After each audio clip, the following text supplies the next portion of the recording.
Søndag. Det skulle meget godt set, Henning. Hvor meget ved du om kostskole? Jamen, det er vel der, man sender sine børn hen, når man ikke gider være sammen med dem.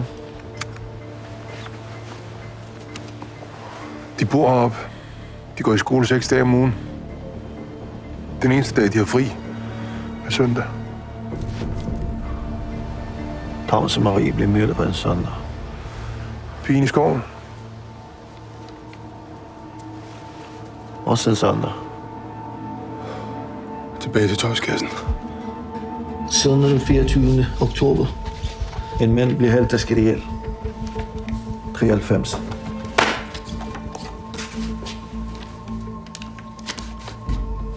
Hvem har lavet kaffe? Rose. Perfekt. Søndag den 6. november. Overfald. Gerningsmændene var maskerede.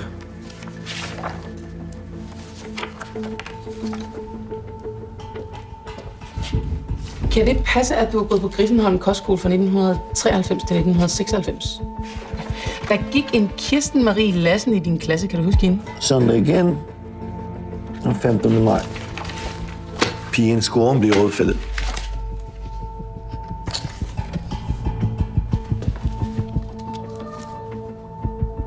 Der er kraftigt med mange sager, mand.